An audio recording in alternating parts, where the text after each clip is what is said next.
like to give her one anyway. She's a rock and roll sex symbol bitch. This is Shawna Virago.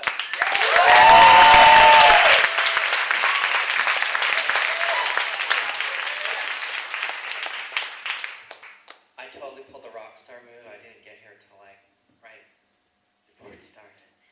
I run late, but isn't this show better than Cats? So my piece is about Ocento. For those of you from out of town or Canada, it's a women's hot tub place in Michigan. And I just want to say, this show is really about becoming allies, and I don't believe you can be an ally to me if you are going inside Michigan Women's Music Festival or going into Ocento. You're either an ally or you're not. And the way to be an ally is to not support those institutions, to stay outside of them, and to organize in your communities to raise people's awareness about why they should not be going to those institutions. Thank you. Everyone used to love me when I organized against the police. Now that it's against the queer women's community, I'm not so popular. Hot tubbing, we're hot tubbing. Hot tubbing, we're hot tubbing. I was walking down the street thinking to myself, being a transsexual is like being one of those little Department of Parking vehicle cars. One of those little meter maid things. We're on the road of gender, but we're different. We're not considered a real car. We're not anything anyone wants to drive. You won't see us on that MTV show, Pimpin' My Ride. It's hard to get insured. People get annoyed with us, or even a little afraid when they see us coming around with our little putt-putt engines and wheels. Folks see me coming and think, just like tonight on the stage, oh no, Shawna's going to give me a ticket for being parked in the transphobic zone. A few weeks ago, a white non-trans woman I know handed me a flyer. It read, "Boycott Badlands." Badlands is a bar in the Castro, being protested for racist business practices. I've known this woman for a few years. I know she's a performer. I know she likes to date tranny bois and butches. I also know she goes to Ocento, the women's hot tub place in the Mission, which refuses to allow non-operative or pre-operative trans women inside. I took the flyer. When was the last time you went to Badlands Bar? I asked her. Never, she replied. It's great you're being a good anti-racist ally here, but truthfully. I paused, plucking up my courage to say what I really wanted to say. But truthfully, this boycott is too easy for you. You're not giving anything up. She looked at me in ways I interpreted as stunned, hurt, maybe even a little pissed. You boycott Badlands, but not Ocento. Why is that? She paused.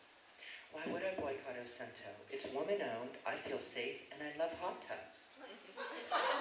I'd had this conversation so many times, no one ever seems to get it, or they think it's trivial. The reason to boycott Ocento seems so obvious to me. Well, I, Shawna Virago, I'm a woman, and I want to feel safe. And Ocento won't allow me as a trans woman inside. I love hot tubs too. But Ocento is saying I must not be a real woman. Ocento is saying, Shawna, stay out with your grotesque body. It's as discriminatory as Badlands. And if you keep going, you're being very transphobic. Recently I was in the park with a non-trans woman friend. Out of the blue, a bird dropped a wet plastic bread bag on her head. 1 second, she was fine, and the next, her face covered in wet, gooey bread bits.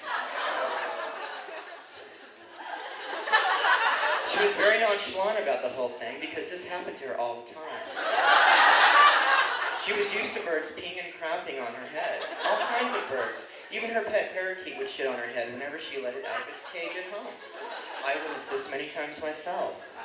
In some cultures, she probably was considered a deity. But not ours. Instead, she was just a sad person who was a magnet for bird droppings. And if you think about it, we're all a magnet for some kind. Me, I'm a magnet, inexplicably, for non-transgender men who want me to beat them with a hairbrush, or dress them in diapers, or urinate on them, or have them clean my cat box with their tongues. I don't know why I attract these types, and I've long since stopped analyzing them. It just is. Like my friend and the birds, it's one of those mysteries. One of the things, though, about these men is that I'm not afraid of them. No matter how big or strong, I don't fear them the way I can fear the verbal harassments, insults, and even non-malicious ignorance disparaging my gender, which I've endured for years from non-transgender women.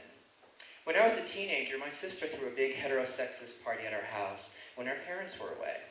While my sister and her cheerleader friends were downstairs, entertaining the high school jocks with bong hits and lap dances, I was upstairs doing tequila shots, wearing her prom dress from the year before, and giving a blowjob to the star shortstop. After about the fourth shot, I somehow fell over in a loud crash and kept tumbling. As I fell down the stairs, I got sick. There I was, slipping down the stairs, a jumble of taffeta and vomit. It was as close to a debutante coming out as I was ever going to get. As a shortstop and I fell into the bottom of the landing, mouths were agape. I got up, trying to maintain some dignity. I did a little beauty pageant wave and a little curtsy. My sister was pissed and also filled with embarrassment. She called me a freak. Well, honey, if I'm a freak, then so are you. We both like getting pretty and getting fucked.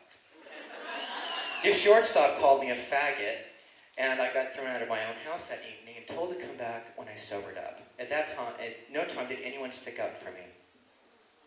When I began transitioning, dyke separatists still roam the earth in full force. Since that time, the people that have hurt me the most, who have done the most hate, perpetrated the most ignorance on me, have been queer women, a lot of times lesbians. Last week, a woman I thought was my friend decided to teach me, unsolicited I may add, why F to M's were welcome in women's space but not M to F's. She said, because men who used to be women, well, they were women, and so many women have experienced sexual assault. So I don't want to go into it right now. And we don't want to have that male energy in women's space.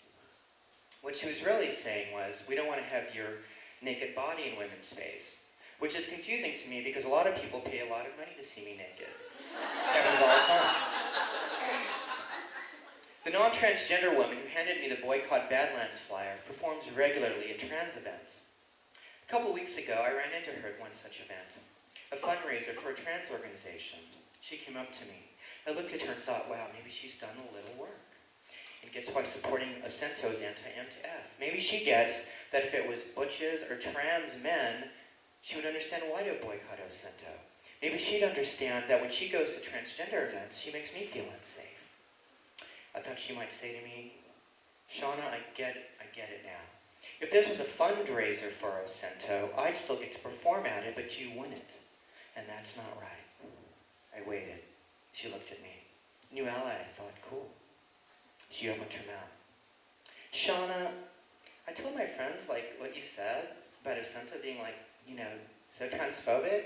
And we want to know, what do you have against hot tubs? You're so hot tub phobic. Thank you.